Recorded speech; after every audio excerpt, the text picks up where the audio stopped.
চতুর্থ শ্রেণীর শিক্ষার্থী বন্ধুরা, 3-4 দিন ছুটি ছিল।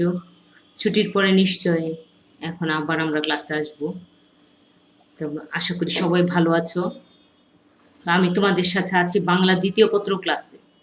এতদিন শিপ্লু স্যার নিয়েছিলেন ক্লাস, এবার আবার রুটিনে আমার ক্লাস পড়েছে। এর জন্য আমি তোমাদের সাথে লিপি টিচার আছি ক্লাসে। আজকে আমরা বাংলা দ্বিতীয় পড়ব। যেহেতু স্যার সন্ধি পর্যন্ত, স্বরসন্ধি পর্যন্ত শেষ করে গেছেন, তাহলে প্রথম সাময়িকের সিলেবাস শেষ হতে আমাদের এখনো অনেক কিছু বাকি আছে। এরপরে আবার অ্যাড হবে, নতুন কিছু অ্যাড হবে। তো এখন প্রথম সাময়িকের পড়াগুলো যেহেতু বাকি আছে, সেহেতু আমরা প্রথম সাময়িকের পড়াগুলো আগে শেষ করে নেই, তারপর আমরা নতুন পড়াতে যাব। তা আমরা আজকে পড়ব লিঙ্গ, পাঠ 15 অধ্যায়। চলো আমরা পাঠে যাই। আমার সাথে সিডব্লিউ কপি, বই, কলম এগুলো নিয়ে বসে পড়ো একটু। চলো আমরা ক্লাসটা নিয়ে বেশি পড়া দিব না, অল্প পড়াই দিব। অল্প পড়াই তুমি দিনের পড়া দিনে শেষ করে ফেলবে, দিনের পড়া দিনে শেষ করবে, সাথে শেষ করে রেখে তারপর অন্য কিছু পেপার পড়বে, নতুন কিছু বই পড়বে, অন্য কিছু করবে, ড্রয়িং করবে, আর অনেক কিছু করবে। এই জন্য পড়া কম করে দিচ্ছি যেন অন্য কিছু করার সুযোগ তোমার থাকে। এই বাংলা দ্বিতীয় পত্র ক্লাসের পরে তুমি যেটুকুন সময় পাবে ওইটুকুন সময়ের মধ্যে অন্য কিছু করবে। অন্য ওই বাকি এই ক্লাসটা শেষ হওয়ার পরে তোমার যেটুকুন সময় থাকবে ওই সময় তুমি অন্য আরেকটা সাবজেক্ট করো না। তুমি এর মধ্যে এই ক্লাসটা নেওয়ার পরে যেটুকুন সময় তোমার থাকবে, বেশি বড় নিব না ক্লাসটা, এই সময়ের মধ্যে তুমি অন্য কিছু করবে, একটু ড্রয়িং করবে, মাকে সাহায্য করতে পারো, তারপর তুমি অন্য একটু বই পড়তে পারো, পেপারটা পড়বে প্রতিদিন। বর্তমান আবার লকডাউন দেয়, এই পরিস্থিতি খারাপ হয়েছে, এই জন্য দেখবে কোথায় কি আছে, কি হচ্ছে, খবরগুলো দেখবে। ঠিক আছে বন্ধুরা, তাহলে চলো এবার মূল পাঠে যাই।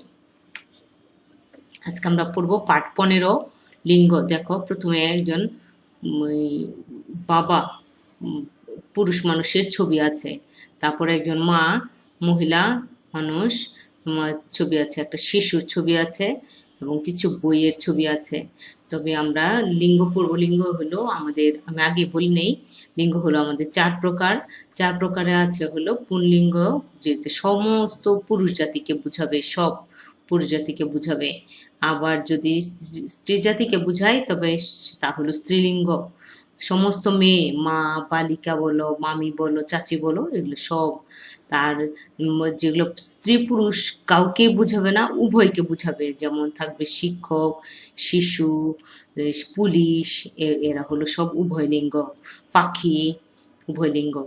আর যেগুলো অচেতন পদার্থ, যাদের কোনো চেতনা নাই, এগুলো সব ক্লিবলিঙ্গ। এই জন্য এখানে আমি মোটামুটি 4টি বইয়ের 4টি ছবি দিয়েছি। ছবিগুলো দেখে তুমি একটু, সমস্ত পুরুষ জাতি আছে, বাবা, দাদা, মামা, চাচা, এর সব পুরুষ জাতিকে পুংলিঙ্গ বলে। আর স্ত্রী জাতি থাকবে, স্ত্রী জাতিকে তোমার মা, মামি, মাসি, খালা যা আছে সব স্ত্রীলিঙ্গ। আর তো শিশু উভয়লিঙ্গ বলেছি, স্ত্রীলিঙ্গের কথা বলেছি। এখন দেখো আমরা লিঙ্গ কাকে বলে যাই। তো প্রথমে দেখে নেই লিঙ্গ কি। লিঙ্গ শব্দের অর্থ চিহ্ন বা লক্ষণ। বাংলা ভাষায় কিছু কিছু শব্দ আছে যেগুলো দ্বারা কেবল পুরুষ জাতিকে বোঝায়, কিছু কিছু শব্দ আছে যেগুলো দ্বারা শুধু স্ত্রী জাতিকে বোঝায়, আবার কিছু কিছু শব্দ আছে যেগুলো দ্বারা স্ত্রী পুরুষ উভয়কে বোঝায়। এমন কিছু শব্দ আছে যেগুলো দ্বারা কোনো অচেতন পদার্থকে বোঝায়। আমি প্রথমে বলে নিয়েছিলাম, ছবিগুলো দেখে দেখে বলেছিলাম। তো এরূপ শব্দগুলোকেই বলে লিঙ্গ। এই হলো লিঙ্গ কি এর উত্তর। এখন তোমাকে যদি প্রশ্ন করে লিঙ্গ কাকে বলে, তবে তুমি শুধু এইটা লিখবে, কোন পদ দ্বারা যখন পুরুষ, স্ত্রী, আবার স্ত্রী পুরুষ উভয়কে এবং কোনো অচেতন পদার্থকে বোঝায় তখন তাকে লিঙ্গ বলে। যেমন বাবা, মা, শিশু, বই ইত্যাদি। তা এবার আসি লিঙ্গের প্রকারভেদ। এই পড়াটা একদম সোজা পড়া, তুমি খালি একটু সচেতন হয়ে পড়লেই তোমার হবে। তারপর তুমি দেখো এখানে বাংলা ভাষায় লিঙ্গ 4 প্রকার, যথা পুংলিঙ্গ, স্ত্রীলিঙ্গ, উভয়লিঙ্গ, ক্লীবলিঙ্গ। তো লিঙ্গ 4 প্রকারে আমি আবার ছকের মধ্যে দেখিয়েছি। দেখো 4 ভাগে ভাগ করা যায় লিঙ্গকে, পুংলিঙ্গ, স্ত্রীলিঙ্গ, উভয়লিঙ্গ, ক্লীবলিঙ্গ। এখানে তুমি পুংলিঙ্গের মধ্যে তোমার সমস্ত পুরুষ জাতিকে আনতে পারবে, স্ত্রীলিঙ্গের মধ্যে সব স্ত্রী জাতি তোমার আসবে। উভয় লিঙ্গের মধ্যে শিশু, পাখি, এই শিক্ষক, পুলিশ এগুলো আসবে। তারপর ক্লিবলিঙ্গের মধ্যে আসবে হলো যেগুলো অচেতন পদার্থ। বন্ধুরা বলো অচেতন পদার্থ কি কি আসে? বই আসবে, পেন্সিল আসবে, কলম আসবে, এগুলো সব ক্লিবলিঙ্গ, যেগুলা তোমার চেতন না, যেগুলার জীবন নেই, অচেতন পদার্থ, এই পদার্থকে ক্লিবলিঙ্গ বলে। এবার আসি পুল্লিঙ্গ কাকে বলে। প্রথমে ভাগগুলো দেখিয়েছি, তো এখন কাকে বলে জানতে হবে। তা আমি প্রথমেও বলেছি, এবার আবার এখন সংজ্ঞার মধ্যে আসি। যেসব শব্দ দ্বারা পুরুষ জাতিকে বোঝায় সেগুলিকে পুল্লিঙ্গ বলে। একটা মাত্র বাক্য দেখো বন্ধুরা, বাবা, দাদা, চাচা, ভাই, বালক, ছেলে, মোড়ক ইত্যাদি। আর এটার আবার বাক্যে আমরা প্রয়োগ করতে পারি, যেমন বাবা, যে শুধু এই শব্দ দ্বারাই বুঝাবে না, তুমি আবার সুন্দর করে বাক্যেও প্রয়োগ করে দিতে পারো। বাবা আজ ঢাকা যাবেন। দাদা রোজ ভোরে হাঁটেন। দাদা, এই যে বাবা এখানে পুল্লিঙ্গ, দাদা এখানে পুল্লিঙ্গ, দাদা। দাদার বিপরীতে কি বসে? দাদি। দাদি কিন্তু আবার স্ত্রীলিঙ্গ হয়ে যাবে। বাবার বিপরীতে কি বসে? মা। মা কিন্তু আবার স্ত্রীলিঙ্গ হয়ে যাবে। তো উল্টাপাল্টা কিন্তু লিখতে পারবে না, সঠিকভাবে বুঝে শুনে তারপর তোমার লিখতে হবে। চাচা হাটে যাবে। চাচা, চাচি কিন্তু আবার স্ত্রীলিঙ্গ, এর জন্য এখানে আমি বাক্যে প্রয়োগ করেও দেখিয়েছি। স্ত্রীলিঙ্গের মধ্যে দেখো যেসব শব্দ দ্বারা স্ত্রী জাতিকে বুঝায় সেগুলোকে স্ত্রীলিঙ্গ বলে, যেমন মা, দাদি, চাচি, বোন, বালিকা, মেয়ে, মুরগি ইত্যাদি। হাসি, হাঁস, হাঁস কিন্তু পুল্লিঙ্গ। সিংহ পুল্লিঙ্গ, সিংহী। এগুলো আবার বিপরীত শব্দ যখন পড়েছিলাম তখন এগুলো ছিল। মোরগ, মুরগি, মুরগি কিন্তু স্ত্রীলিঙ্গ, এর জন্য ইত্যাদি। তো বাক্যে প্রয়োগ করে দেখিয়েছি, দেখো যেমন বাক্যেও প্রয়োগ থাকতে পারে। মা আমাকে খুব আদর করে। দাদি পিঠা বানায়। চাচি রান্না করছে। এই যে মা, দাদি, চাচি এরা কিন্তু সব স্ত্রীলিঙ্গ, এই জন্য উদাহরণ দিয়ে দেখিয়েছি।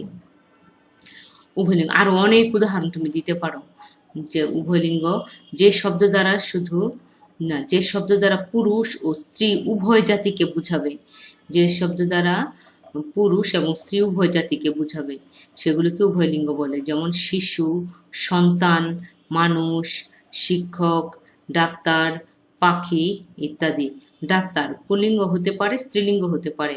মানুষ, মানুষকে ভালোবাসতে হবে, যে এরকম একটা বাক্য যদি হয়, তো মানুষ সেখানে ওই স্ত্রীলিঙ্গ হতে পারে, আবার পুল্লিঙ্গ হতে পারে, আবার তোমার মানুষ হতে পারে, তবে সেখানে উল্লেখ থাকবে বাবা, মা, চাচা, দাদি, দাদা কে, সেটা তোমার উল্লেখ থাকবে যদি পুল্লিঙ্গ স্ত্রীলিঙ্গ হয়। আর যদি বলে শুধু মানুষ, তবে তোমার সেটা উভয়লিঙ্গ হবে। সেটা সে মানুষটা পুরুষ মানুষও হতে পারে, সে মানুষটা স্ত্রীলোকও হতে পারে। এই জন্য যখন মানুষ উল্লেখ করবে তখন সেটা কিন্তু উভয়লিঙ্গ হবে। এই জন্য শিশু, শিশু ছেলে শিশু হতে পারে, মেয়ে শিশু হতে পারে। সন্তান, ছেলে সন্তানও হতে পারে, মেয়ে সন্তানও হতে পারে। এই জন্য এই শব্দগুলো কিন্তু তোমার উভয় লিঙ্গের মধ্যে পড়বে। বাক্যে একটু প্রয়োগ করে দেখিয়েছি 3টা 4টা, তুমি আবার আরো অনেকগুলো বাক্যে তুমি প্রয়োগ করতে পারবে। শিশুটি বারান্দায় খেলছে। এই যে শিশুটি, এটা কিন্তু উভয়লিঙ্গ। মানুষ মরণশীল। ডাক্তার রোগী দেখছেন। আরো হতে পারতো পাখি আকাশে উড়ছে। তারপর শিক্ষক আমাদের শিক্ষা দেন। এরকম করে এগুলো কিন্তু বাক্যে প্রয়োগ তুমি দেখাতে পারবে আরো বেশি বেশি করে। ক্লিবলিঙ্গ, এবার আসি ক্লিবলিঙ্গ। যে শব্দ দ্বারা কোনো অচেতন পদার্থকে বোঝায়, আমি আগে বলছি আবার এখন বলছি, সেগুলোকে ক্লিবলিঙ্গ বলে, যেমন বই, কলম, খাতা, চেয়ার, টেবিল, কাগজ, আরো অনেক কিছু হতে পারে ইত্যাদি তোমার হলো ক্লিবলিঙ্গ। তো বাক্যে প্রয়োগ যদি 2-3টা করে দেখিয়েছি, তো 3টা করে বাক্যে প্রয়োগ দেখাই, দেখি চলো পড়ে নেই। বই পড়লে জ্ঞান বাড়ে। আমরা কলম দিয়ে লিখি, চেয়ারটা এগিয়ে দাও। তো আমি যদি বলি আমার কাগজ লাগবে, আমি টেবিলে বসে পড়ছি, টেবিলে আমার কাগজ লাগবে, আমি টেবিলে বসে পড়ছি। তারপর আমার 4টা পেন্সিল আছে, এখানে পেন্সিলও কিন্তু তোমার ক্লিবলিঙ্গের মধ্যেই পড়বে। আর অনেক কিছু হতে পারে ক্লিবলিঙ্গের মধ্যে তোমার, তো যেগুলো তোমার চেতন নাই, অচেতন পদার্থ যেগুলা, এগুলো তোমার হলো ক্লিবলিঙ্গের মধ্যে পড়বে। আজকের পাঠ বন্ধুরা এই পর্যন্তই। তো এইটুকুন পড়া যে লিঙ্গ কাকে বলে, লিঙ্গ কত প্রকার, ছকটা আঁকাবে এবং লিঙ্গ ওই প্রকারভেদ যা তুমি দেখায় প্রত্যেকটা পুংলিঙ্গ কাকে বলে বাক্যে প্রয়োগ দিবে, স্ত্রীলিঙ্গ কাকে বলে তুমি যদি এখানে 3টা করে আছে তুমি 4টা করে দিতে পারো আর যদি চাও। আর স্ত্রীলিঙ্গ কাকে বলে বাক্যে প্রয়োগ দেখাবে, উভয়লিঙ্গ কাকে বলে এটাও বাক্যে প্রয়োগ দেখাবে, ক্লিবলিঙ্গ কাকে বলে উদাহরণ তো দিবেই আবার বাক্যে প্রয়োগও দেখাবে। এইটুকুন কাজ CW খাতায় করে রাখবে। ঠিক আছে বন্ধুরা, এই জন্য আজকের পাঠে পর্যন্তই। ভালো থেকো, সুস্থ থেকো এবং বাসা থেকে বের হবে না, এটা কিন্তু এখন লকডাউন চলছে, বাসা থেকে অবশ্যই বের হবে না। যদি কোনো দরকারে বের হতে হয় সবাইকে বলবে যেন মাস্ক পরে বের হয়। ঠিক আছে বন্ধুরা, নিজেরা সচেতন থাকো এবং মা বাবা যারা আছেন আরো সবাইকে সচেতন করো। ঠিক আছে, ধন্যবাদ।